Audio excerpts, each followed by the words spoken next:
다섯 개의 프리즘을 통해 보는 모세오경 창세기 7강에 오신 여러분을 환영합니다. 창세기 4장의 전반부는 이야기와 내러티브, 즉 해설로, 그리고 후반부는 족보와 내러티브로 구성되어 있다고 생각이 됩니다. 이번 시간에는 창세기 4장 1절에서 15절까지 속에서 이야기와 내러티브를 중심으로 살펴보도록 하겠습니다. 이 이야기의 등장인물은 가인과 아벨이며 그 플롯, 즉 줄거리를 살펴보면 다음과 같습니다.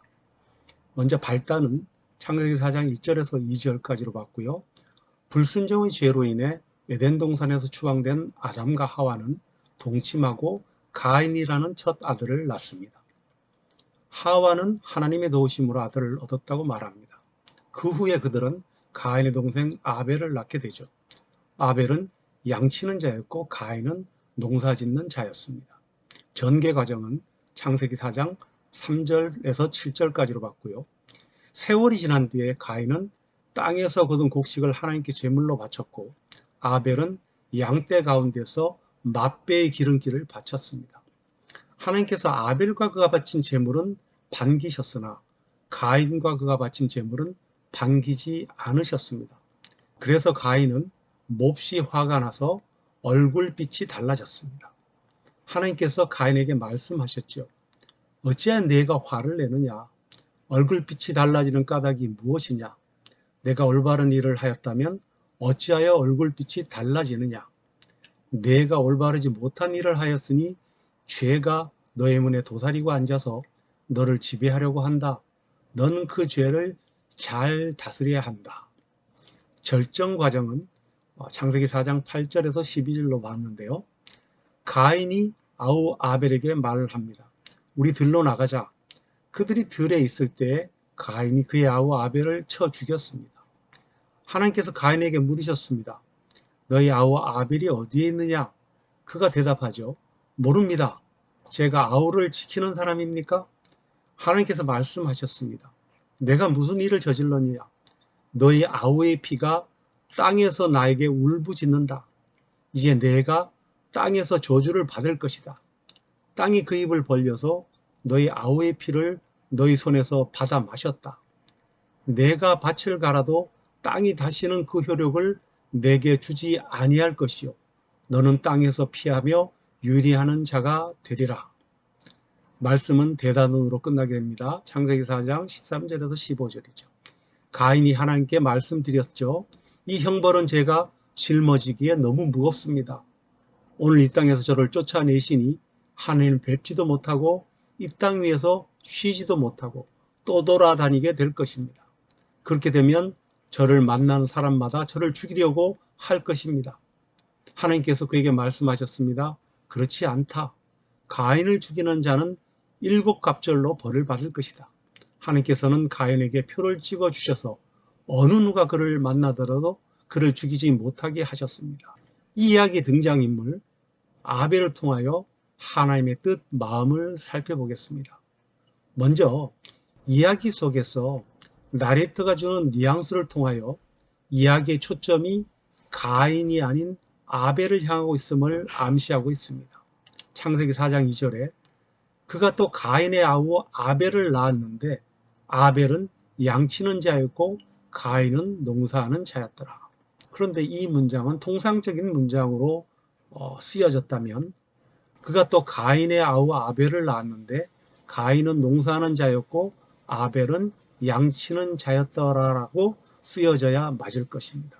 또한 창세기 4장 3절에서 5절에 가인은 땅의 소산으로 제물을 삼아 여호와께 드렸고 아벨은 자기도 양의 첫 새끼와 그 기름으로 드렸더니 여호와께서 아벨과 그의 제물은 받으셨으나 가인과 그의 제물은 받지 아니하신지라 라는 문장에서 가인은 땅의 소산으로 제물을 삼아 여호와께 드렸고 아벨은 자기도 땅의 첫 새끼와 그 기름으로 드렸더니 여호와께서 가인과 그의 제물은 받지 아니하셨으나 아벨과 그의 제물은 받으신지라 라고 쓰여져야 맞을 것입니다.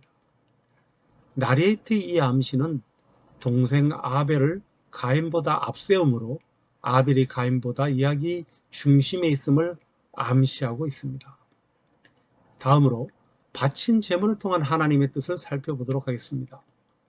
세월이 흐른 후에 가인은 땅의 소산을, 아벨은 양의 첫 새끼와 그 기름을 각각 제물로 하나님께 드렸습니다. 그런데 하나님께서는 동생 아벨과 그의 제물은 받으시고 형 가인과 그의 제물은 받지 않으셨습니다. 왜 그렇게 하셨을까요? 여기는 여러 가지 해석과 주장이 있습니다만 저는 다음과 같이 생각해 보았습니다. 먼저 나레이터는 가인과 아벨이 각각 제물을 하나님께 드리는 모습, 즉 그 마음을 말하고 있다고 생각됩니다. 가인을 먼저 볼까요? 창세기 4장 3절 하반절입니다. 가인은 땅의 소산으로 제물을 삼아 여호와께 드렸고, 이것을 히브리어 원문으로 보자면 와야베 카인, 카인이 가져왔다 미페리, 열매를 하다마, 그 땅의 민하, 제물로 라도나이, 하나님께, 이렇게 되어 있죠. 아벨을 볼까요? 창세기 4장 4절 상반절입니다. 아벨은 자기도 양의 첫 새끼와 그 기름으로 드렸더니를 히브리어로 보면 웨헤벨 헤비, 그리고 아벨은 가져왔다 감후, 그도 또한 밑베 코로토, 첫 소산 새끼들과 초노, 그의 양의 우메헬레 베헨, 살찐 부분 그 기름들을 와이시 아도나이, 그때 하나님께서 그를 주시했다 엘헤벨, 아벨과 웨헬 미나토, 그리고 그의 제물을, 이렇게 되어 있습니다. 가인과 아벨이 드린 제물의 공통점은 무엇일까요? 땅의 소산과 양의 첫 새끼와 그 기름이라는 제물입니다. 여기서 사용된 제물이라는 히브리어는 같은 단어로 민하라는 히브리어를 사용하고 있습니다. 하나님께 드리는 제사는 제물을 드리는 방법에 따라 번제, 소제, 화목제, 속제제, 속건제가 있습니다. 이것은 레위기에서 자세히 다루기로 하고, 여기서는 번제와 소제만 살펴보겠습니다. 번제는 히브리어로 올라라고 하는데요, 희생제물로서 동물을 제단 위에서 제단의 거룩한 불로 태워서 희생제물 전부가 연기로서 하늘에 올라가는 제사입니다. 소제는 미나라고 하는데요, 주로 피 없는 공유를 주체로 한 예물을 가리킵니다. 그러나 이 제사법은 많은 세월이 흐른 후에 출애굽한 이스라엘 백성들과 함께 모세가 호렙산에서 그 지침을 하나님께로 받게 되는 것이죠. 그러므로 창세기 4장 이곳에서는 제사에 관한 하나님의 특별한 규정이 없었던 때입니다. 그런데도 많은 분들이 하나님께는 피 흘림이 있는 제물, 기름을 태워드리는 제물의 제사를 드려야 한다고 주장합니다. 만약에 그렇다면 아벨이 드린 제물은 히브리어로 올라라고 표기되어야 합니다. 그러나 히브리어 원어상으로 보면 가인과 아벨이 드린 제물은 모두 민하, 곧 소제에 해당하며 하나님께는 차이가 없는 제물이었음을 나레이터는 암시하고 있습니다. 그러면 가인과 아벨이 드린 제물의 다른 점은 무엇일까요? 아벨은 양의 첫 새끼를 드렸고 가인은 땅의 첫 소산을 드리지 않았다는 것입니다. 여기서 나레이터는 등장인물 아벨과 가인의 마음가짐을 암시하고 있습니다. 곧 아벨은 하나님께 가장 귀한 것을 구별하여 믿음으로 정성껏 준비한 제물을 드렸음을 알 수 있습니다. 첫 새끼라고 번역된 히브리어 베코르는 장자 혹은 상속권, 장자권, 맏아들의 권리라는 뜻도 같습니다. 아벨은 이것을 하나님께 드린 것입니다. 하나님께 대한 아벨의 믿음을 나타내는 것이라 할 수 있습니다. 그러나 가인은 땅의 첫 소산을 구별하여 하나님께 드리지 않았습니다. 또한 아벨이 드린 제물은 양의 첫 새끼와 기름에서 복수형을 사용하여서 양의 첫 새끼들과 그 기름들, 즉 밉베코로트, 우메헬레베헨으로 말하고 있습니다. 첫 새끼들 모두 그리고 그 기름들 전부를 제물로 하나님께 드렸다는 것입니다. 반면에 가인인 제물 땅의 소산 열매 즉 미페리는 단수형으로 쓰였습니다. 가인의 마음을 엿볼 수 있는 것입니다.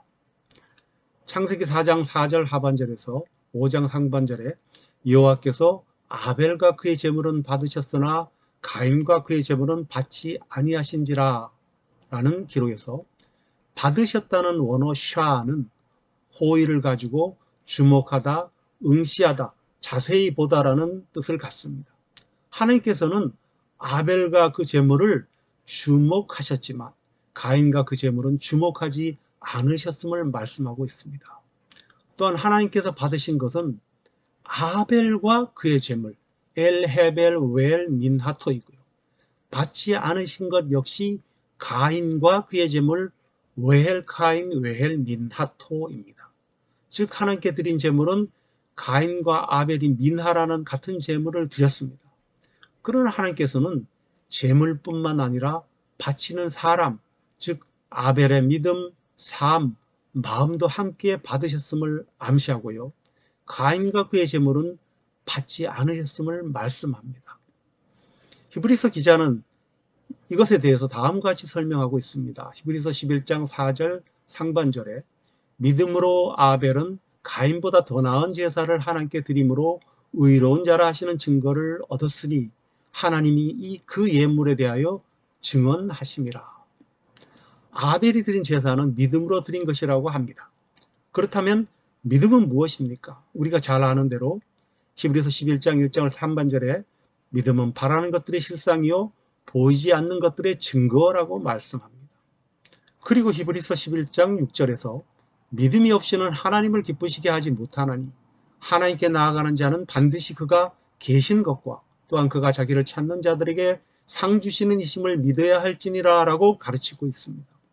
아벨은 양의 첫 새끼들을 하나님께 제물로 드린 것이 하나님을 기쁘시게 하리라는 믿음이 있었고 아울러 그의 삶 속에서 하나님을 먼저 생각하는 믿음의 모습으로 살았기에 하나님께서는 아벨을 받으시고 또한 그가 드린 제물도 함께 받으셨다는 것입니다. 예수님께서도 이런 아벨을 의인이라고 말씀하십니다. 마태복음 23장 35절에 그러므로 의인 아벨의 피로부터 성전과 제단 사이에서 너희가 죽인 바가랴의 아들 사가랴의 피까지 이렇게 기록한 것을 우리가 살펴볼 수 있죠. 사도 요한 역시 다음과 같이 우리를 일깨워주고 있습니다. 요한 1서 3장 12절에 가인같이 하지 말라. 그는 악한 자에게 속하여 그 아우를 죽였으니 어떤 이유로 죽였느냐? 자기의 행위는 악하고 그의 아우의 행위는 의로움이라 라고 말씀합니다. 하나님께서는 아벨을 통해 우리에게 그의 마음을 전하고 계시죠. 이 말씀을 우리는 어떻게 받아야 할까요? 예수님께서는 수가성 우물에서 한 여인에게 예배에 대하여 이렇게 말씀하십니다. 요한복음 4장 23절에서 24절이죠. 아버지께 참되게 예배하는 자들은 영과 진리로 예배할 때가 오나니 곧 이때라. 아버지께서는 자기에게 이렇게 예배하는 자들을 찾으시느니라. 하나님은 영이시니 예배하는 자가 영과 진리로 예배할지니라. 하나님께서 기뻐 받으시는 예배는 영과 진리로 드리는 예배라고 말씀하십니다. 하나님께 대한 예배는 성령 안에서 진리 안에서 드려져야 하고 또 심령으로 진실하게 드려져야 한다는 것을 말씀하신 것입니다. 형식적, 가식적, 위선적 예배는 진정한 예배가 아니라는 말씀입니다. 사도 바울 역시 이를 이렇게 설명하고 있습니다. 로마서 12장 1절에서 그러므로 형제들아 내가 하나님의 모든 자비하심으로 너희를 권하노니 너희 몸을 하나님이 기뻐하시는 거룩한 산 제물로 드리라. 이는 너희가 드릴 영적 예배니라. 우리 몸을 하나님께서 기뻐하시는 살아있는 제물로 삼아 드리는 예배. 교회에서뿐만 아니라 삶의 현장에서, 공부하는 학교에서, 가정에서 이런 예배자의 모습으로 살라고 사도 바울은 권면하고 있는 것입니다. 아벨은 그 자신이 믿음으로 거룩한 산제물의 삶을 살았음을 나레이터는 알려줍니다. 하나님께서는 이런 아벨과 그가 드린 제물을 연락하셨습니다.